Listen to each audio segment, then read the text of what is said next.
नमस्कार दोस्तों, कैसे हो आप सारे लोग। आशा करती हूँ जो जहाँ पर भी हो परमेश्वर की कृपा से अपने अपने कर्तव्यों को सच्चाई के साथ और प्यार के साथ निभाने की जी तोड़ कोशिश कर रहे हो। और इस यात्रा में, इस साधना में हम परमेश्वर की कृपा से सफल रहेंगे। इसी शुभकामना के साथ आइए शुरू करते हैं उपनिषद अखंड संस्करण हरफ प्रकाशनी से प्रकाशित इस किताब से केन उपनिषद के अगली मंत्र की पाठ। बहुत दिन बाद आई हूँ। आशा करती हूँ आप सारे अच्छे हैं। तो ये जो किताब है इसके अनुवाद और संपादना किए हैं अतुल चंद्र सेन, सीतानाथ तत्भूषण और महेश चंद्र घोष महाशय की तरह विद्वत जन। और हम पढ़ रहे थे केन उपनिषद। किसी भी उपनिषद के पाठ शुरू करने से पहले हमें अपने मन को स्थिर करना पड़ता है। तो चलिए हम शुरू करते हैं शांति पाठ से। ओम आप्यायन्तु ममांगानि वाक्प्राणचक्षुः श्रोत्रमथो बलमिन्द्रियाणि च सर्वाणि सर्वं ब्रह्मोपनिषदं मा अहं ब्रह्म निराकुर्जां मा ब्रह्म निराकरत् अनिराकरणमस्तु अनिराकरणं मे अस्तु तदात्तनि निरतेज उपनिषत्सु धर्मास्ते मयि सन्तु ते मयि सन्तु। ओम शांति। ओम शांति। ओम शांति। हम परमेश्वर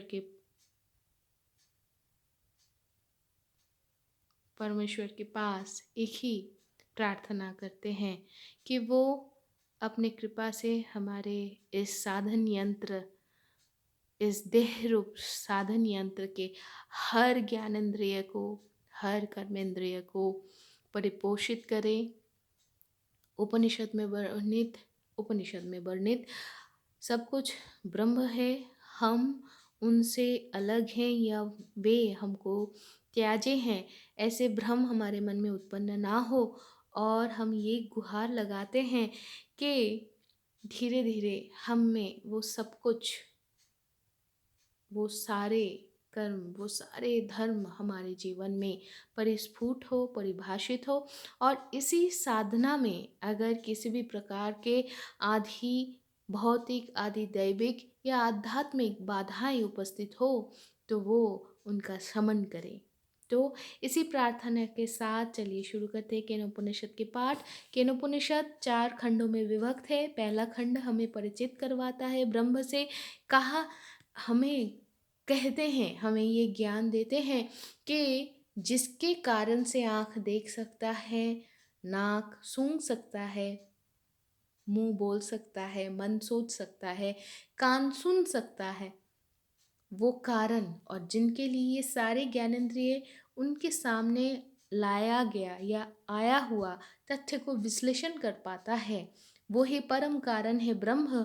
और इस ब्रह्म को हम लोग कितना दूर तक सच्ची में जाने हैं, उस रोम मंथन, आत्म मंथन के लिए द्वितीय खंड में गुरु ने हमारी जो लगाम है उसको खींच दिए।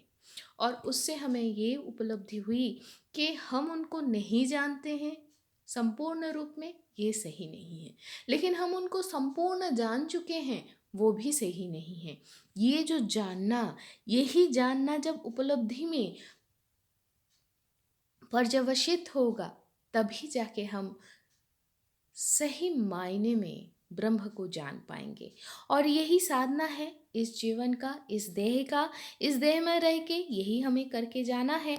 और फिर तृतीय खंड में ब्रह्म की परम व्याप्ति हमारी ये त्रिमात्रिक सीमित देह के सीमित ज्ञान के अंदर हमें समझाने के लिए एक रूपक के माध्यम से हमारे सामने लाया गया है, जहाँ पर यक्ष रूपी ब्रह्म देवासुर संग्राम में विजयी अपने विजय गर्व में, अहंकार में भटके हुए देवताओं के सामने आते हैं और कैसे वो उन सबके जो दर्प है, जो अहंकार है, जो स्पर्धा है, उसको चूर्ण करते हैं। और हम इससे जान पाते हैं कि आखिरकार सबसे उन्नत, सबसे ज्ञानों में श्रेष्ठ देवताओं में से भी सिर्फ 3 लोग ब्रह्म के, यक्ष रूपी ब्रह्म, परम ब्रह्म के स्वरूप में नहीं, यक्ष रूपी ब्रह्म के सामने 3 लोग सिर्फ जा पाए थे। उनमें से 2 मातरिष्या और जातवेदा। वे दोनों तो अपने ही शक्ति को प्रदर्शन में, अपने ही शक्ति के प्रदर्शन में ऐसे मदमस्त रहे कि वो जानने की ब्रह्म जो यक्ष रूप में है उनको जानने की इच्छा ही नहीं की।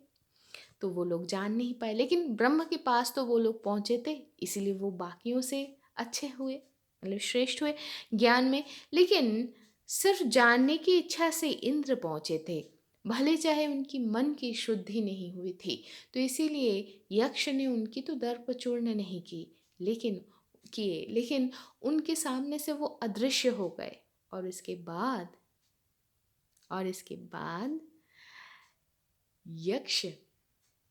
यक्ष मूर्ति जहाँ तक अदृश्य हुए, इंद्र के सामने ब्रह्म ज्ञान रूपी उमा आविर्भूत हुए। और फिर उनसे हम चतुर्थ खंड में जब पहुँचते हैं तो हम जान पाते हैं कि उनसे इंद्र को पता चलता है कि वो यक्ष मूर्ति ब्रह्म है।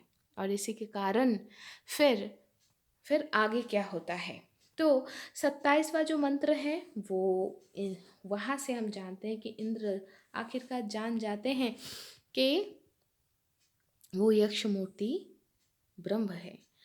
सा ब्रह्मेति होवाच ब्रह्मण वा एतद्दिजये मह्यधमीति ततहैव विदांचकार ब्रह्मेति। इसके बाद जो सारे हम मंत्र पढ़ रहे हैं या पढ़ेंगे, वहाँ पर इसका व्याख्या दिया हुआ है कि अभी तक उपनिषद में जो प्रथम द्वितीय तृतीय खंड हम सारे पढ़ लिए, तो उसका जिस्ट क्या है, उसकी ज़रूरत क्या है।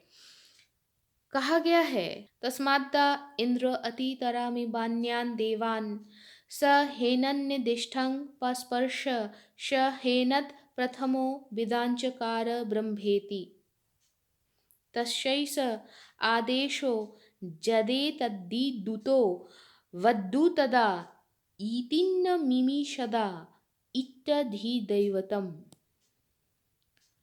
अथाध्यात्तं जदेतत् गच्छतीव च मन अनेन चैतदुमस्मरतवीक्षणं संकल्पः तदनं नाम तदनमित्युपासितव्यं स ज एतदेवं वेदाभिहैनं सर्वाणि भूतानि संवाञ्छति। अर्थात इन सब में यही समझाया गया है कि बार बार अनुशीलन की ज़रूरत है, बार बार साधना करने की ज़रूरत है। वो चाहे कितना भी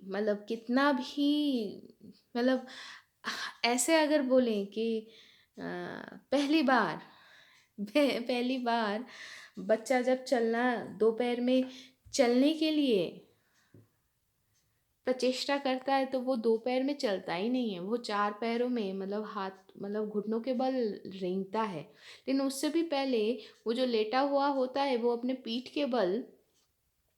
से पेट के बल आने के लिए वो पहले पलटी मारता है। उस पलटी मारने के साथ उठ के खड़े होके चलना या दौड़ने का आजू बाजू से भी कोई सिमिलरिटी नहीं रहता है ना। लेकिन वो प्रचेष्टा करते जाना है, तो करते करते एक दिन हम आखिरकार उठ के चल के दौड़ के फिर कहाँ कहाँ मंगल ग्रह या और कहीं पर भी पहुँच सकते हैं। लेकिन शुरुआत वहीं से होती है, तो वो प्रचेष्टा ज़रूरी है, वो साधना ज़रूरी है। ये सारे मंत्रों में यही कहा गया है, क्योंकि हमारे सामने ये जो ब्रह्म ज्ञान है, ये सारे ज्ञान सिर्फ विद्युत के झलकने जैसे क्षण भर के लिए वो जागृत होता है और फिर खो जाता है। तो जहाँ तक साधक अपने मन में ये साधना करता रहता है, तो धीरे धीरे तब वो ब्रह्म में स्थित होने की जो उपलब्धि है, वो कंटिन्यूअसली, वो पूर्णतः उसको वो अनुभव करता है और निरविच्छिन्न रूप से वो उपलब्धि कर पाता है। तो फिर क्या हुआ? फिर आगे कहा जा रहा है, इतना कुछ तो हो गया, फिर क्या कहा जा रहा है? उपनिषदं भो ब्रूहीतुक्ता त उपनिषद ब्राह्मीं बावत उपनिषदं ब्रूमेति। अर्थात इतना सब कुछ बोल दिए, फिर शिष्य बोले, इतना सब कुछ बोल दिए शिष्य को, तो शिष्य कह रहे हैं, भगवान आप मुझे उपनिषद बोलिए। इस प्रश्न के उत्तर में आचार्य कह रहे हैं, मैं तो तुम्हें उपनिषद बोल दिया और तुमको मैंने ब्रह्म विषयक उपनिषद बोला है मैंने। तो इसका व्याख्या ये है, शिष्य आचार्य से इतना कुछ जानने के बाद भी वो संदिग्ध रह गया। उसके मन में होता है ना, जब आप नहीं जानते हो तो आपको आपके मन में संदेह रहता है कि भैया मुझे सब कुछ बोला है ना, कुछ छूट तो नहीं गया, ये तो रहस्यमय कुछ बातें थी, तो वो सारे रहस्य बोल दिए। हाँ, आचार्य ने बोल दिया। शायद ब्रह्म भी हमारे सामने ऐसे ही बोलते हैं। ब्रह्म भी हमारे सामने खुलेआम पूरे ब्रह्मांड को, पूरे सृष्टि को हमारे सामने रख दिए हैं, लेकिन फिर भी हम देख नहीं पाते, फिर भी हम उपलब्धि नहीं कर पाते। और गुरु तो उस परम ब्रह्म, वो आदि गुरु के ही निमित्त मात्र रूप से वो कर्म करते रहते हैं, तो वो क्यों छिपाए? तो इसीलिए यहाँ पर गुरु फिर से एश्योर कर रहे हैं, फिर से बोल रहे हैं शिष्य को कि मैंने तुमको बोल दिया सब कुछ, और तुम्हें मैंने सारे ब्रह्म ब्रह्म विषयक सारे जो हैं वही उपनिषद मैंने तुम्हें बोला है।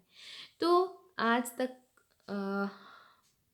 मतलब सब कुछ सुनने के बाद ये एश्योरेंस है लास्ट में एक बार कि भैया तुम्हें सब कुछ बोला गया है। तो आज के लिए यहाँ तक ही, फिर हम मिलेंगे अगले मंत्र के साथ, जानेंगे फिर क्या होता है।